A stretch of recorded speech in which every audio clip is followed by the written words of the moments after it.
Good morning students. आज हम micro economics में अपूर्ण प्रतिस्पर्धा या इम्परफेक्ट कंपटीशन या इम्परफेक्ट मार्केट के बारे में इस वीडियो के द्वारा अध्ययन करने का प्रयास कर रहे हैं। इससे पूर्व के वीडियो में हमने आपको परफेक्ट कंपटीशन और उसमें भी प्योर कंपटीशन और परफेक्ट कंपटीशन की क्या विशेषताएं होती है, इसके बाद में एकाधिकार बाजार के संबंध में जानकारी दी।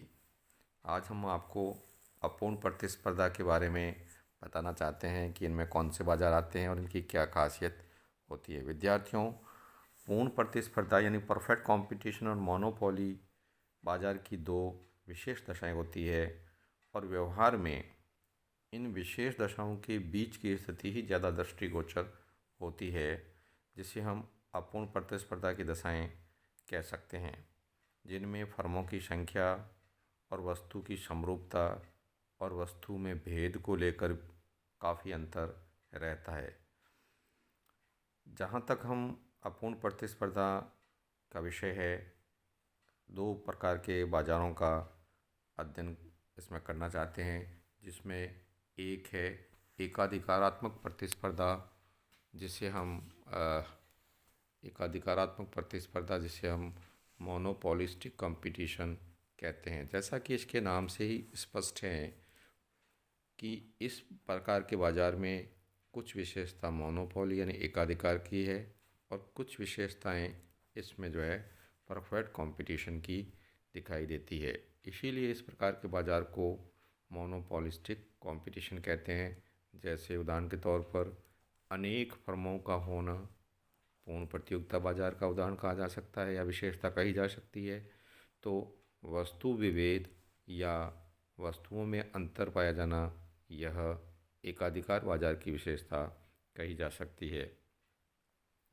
बाजार के इस मोनोपोलिस्टिक कंपटीशन में अनेक फर्में होती है जो विभेदित वस्तुओं का विक्रय करती है और ऐसी स्थिति में फर्म का बाजार पर थोड़ा एकाधिकार भी हो जाता है, क्योंकि उनकी वस्तुओं में प्रायः थोड़ा भेद देखने को मिलता है और एक फर्म अपनी वस्तु की कीमत को कुछ सीमा तक प्रभावित कर सकती है।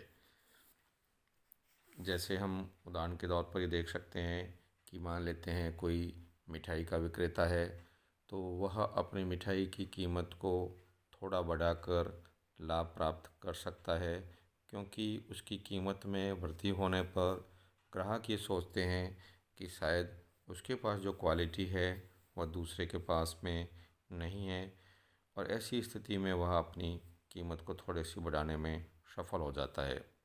लेकिन वह बहुत अधिक कीमत नहीं बढ़ा सकता, क्योंकि उसे प्रतिस्पर्धा का भय भी रहता है। यदि वो बहुत अधिक कीमत बढ़ाएगा तो उसके ग्राहक है वह दूसरी तरफ चले जाएंगे। इसलिए एकाधिकार प्रतिस्पर्धा में अल्पकाल में उनका जो औसत आय वक्र है वह लोचदार रहता है। और एकाधिकार के अंतर्गत यदि हम आपसे बताएं तो जो मांग वक्र है AR कर्व, ये आप देखिए लोचदार है। और ऐसी स्थिति में इसमें मान लेते हैं कि प्रारंभ में वह OP कीमत तय करता है, तो ऐसी स्थिति में OQ माल बेच पाता है। अब यदि उसने कीमत को थोड़ा सा घटाया, OP से P1 किया, तो ऐसी स्थिति में उसकी मांग है वह Q से Q1 तक बढ़ जाती है। यानी मैंने इसमें कहा कि एकाधिकारात्मक प्रतिस्पर्धा मोनोपोलिस्टिक कंपटीशन में जो मांग है वह लोचदार होती है। यदि इसके विपरीत हम यूँ कहें कि प्रारंभिक कीमत OP1 थी और प्रारंभिक मांग की मात्रा OQ1 थी, यदि वो कीमत को बढ़ा देता है, P1 से OP कर देता है, तो कीमत के बढ़ने पर उसकी मांग काफ़ी घट जाएगी, क्योंकि अन्य विक्रेता भी अपनी मांग जो है वह कीमतें घटाकर उसको नुकसान पहुंचा सकते हैं। तो कीमतें ऐसी स्थिति में Q1 से Q तक हो जाती है।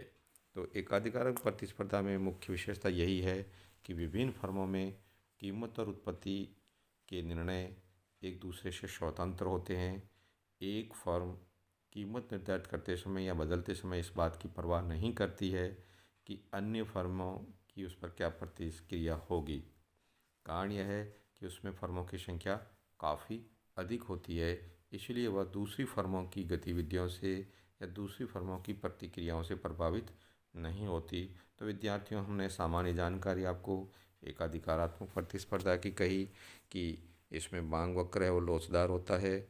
वह कीमत को घटाने पर काफ़ी अधिक उसकी मांग बढ़ सकती है, और कीमत को यदि बढ़ाता है तो मांग काफ़ी घट सकती है। लेकिन वह अपनी कीमत को बढ़ाते और घटाते समय यह नहीं देखता है कि अन्य प्रतिस्पर्धी उसकी स्थिति में क्या करते हैं। इसके संबंध में प्रोफेसर चैम्बरलिन ने एकारात्मक प्रतिस्पर्धा का वर्णन करते हुए अपनी एक पुस्तक लिखी, the theory of monopolistic competition, और उसमें उन्होंने अमेरिका के इस तरह के बाज़ार के रूप पर काफ़ी बात बताई कि अमेरिका में इस तरह के बाज़ार का रूप काफ़ी विकसित हुआ है।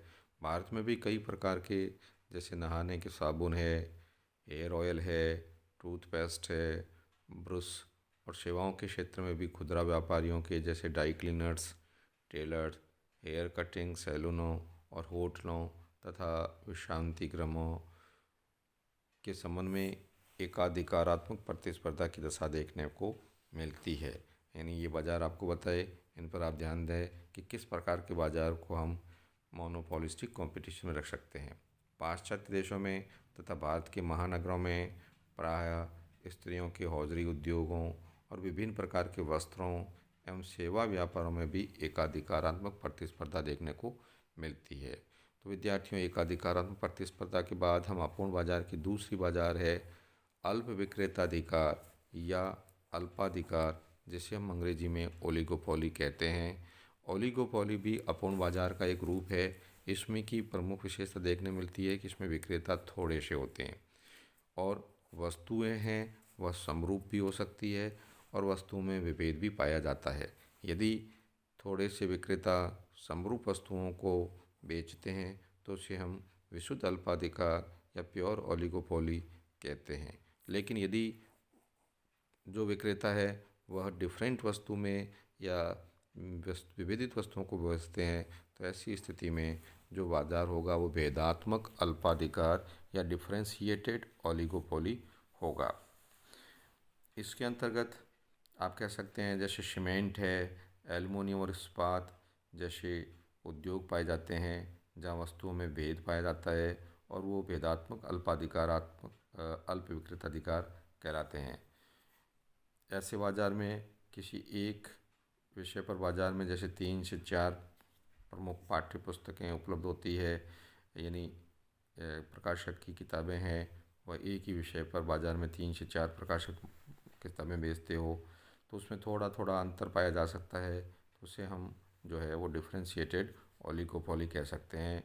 इसी प्रकार जहाँ मोटर गाड़ियाँ हैं, स्कूटर, मोपेड, रेडियो, टीवी आदि जो है वो भेदात्मक अल्पाधिकार के उदाहरण कहे जा सकते हैं। लेकिन विद्यार्थियों, यहाँ एक बात आपको ध्यान में रखने की है कि इस प्रकार के बाज़ारों में मांग को निर्धारित कर पाना आसान काम नहीं है। मान लेते हैं टीवी निर्माण करने वाली 4 बड़ी फर्में हैं और उनमें से एक फर्म अपने टीवी के भाव को घटा देती है और हम उसकी मांग पर प्रभाव देखना चाहते हैं, तो इस संबंध में कुछ भी निश्चित रूप से नहीं कहा जा सकता, क्योंकि एक फर्म की मांग पर प्रतियोगी फर्मों का क्या प्रभाव होगा। यदि अन्य फर्में भी अपनी कीमतें बदला नहीं ले, यानी कीमतों को न घटाएं, तो ऐसी स्थिति में उसकी मांग प्रभावित हो सकती है, बढ़ भी सकती है। लेकिन दूसरी तरफ यह भी अनिश्चितता रहती है कि यदि वह दूसरी फर्में जो प्रतिस्पर्धा वाली है वे यदि कीमतों को घटा देती है तो ऐसी स्थिति में उसे मुंह तोड़ जवाब मिल जाता है। यानी कहने का मतलब ये होता है कि निश्चित रूप से कुछ नहीं कहा जा सकता कि कीमत के घटाने पर दूसरी फर्में भी कीमत घटाएगी अथवा नहीं, और ऐसी स्थिति में अल्प विक्रेताधिकार फर्म के लिए कीमत बेलोस्ता यानी प्राइस रिजिडिटी की स्थिति में जो मांग वक्र होगा वो विकुंचित मांग वक्र होगा, यानी जिसे हम किंक डिमांड कर्व कहते हैं। और ऐसी स्थिति ये रेखा चित्र द्वारा आपको बता सक गया है कि मांग वक्र है वो डी के ई है। इसमें के कीमत से ऊपर कीमत बढ़ाने पर जो ये कीमत है, इस कीमत से ऊपर यदि कीमत बढ़ाते हैं तो मांग काफ़ी घट जाती है, क्योंकि मांग इससे ऊपर लोचदार होती है। इससे ऊपर मांग कैसी होती है? लोचदार होती है। लेकिन कीमत के से यदि हम नीचे कीमत लाते हैं तो मांग मामूली सी बढ़ती है, क्योंकि यह मांग है वह बेलोचदार होती है। यानी कीमत के बढ़ाने पर मांग लोचदार मांग का सामना करना पड़ता है और कीमत के घटाने पर उसे बेलोचदार मांग का सामना करना पड़ता है। इस प्रकार फर्म का जो मांग वक्र या AR वक्र है वह किंक्ड होता है। यानी जैसे AR वक्र DKE बताया है, इसमें K पर मोड़ पाया जाता है और इसी के कारण यहाँ जो MR वक्र भी बताया गया है वो दो है, MR1 और MR2। यानी MR वक्र 1 और 2 के बीच का स्थान है वह रिक्त रहता है किंक डिमांड कर्व के कारण। तो विद्यार्थियों, यह आपको जानकारी उपलब्ध कराई गई कि अपूर्ण प्रतिस्पर्धा में दो बाजार, एक आपका मोनोपोलिस्टिक कंपटीशन और दूसरा ओलिगोपोली बाजार, ये क्या बाजार है और इसमें क्या प्रमुख विशेषता पाई जाती है। आप इसे अच्छी तरह से तैयार करें और इस संबंध में यदि किसी प्रकार की समस्या हो तो आप फ़ोन करके पूछ सकते हैं या आप व्यक्ति से संपर्क भी कर सकते हैं। तो इन बाजारों को अच्छी तरह से तैयार करें। धन्यवाद। आगे हम इन बाजारों से संबंधित कीमत उत्पत्ति निर्धारण के बारे में एक और अलग वीडियो में आपको जानकारी देंगे। मैं अर्जुन सिंह उज्ज्वल, जो आपको यह माइक्रो इकोनॉमिक्स के संबंध में बाजार संबंधी जानकारी उपलब्ध कराई। धन्यवाद।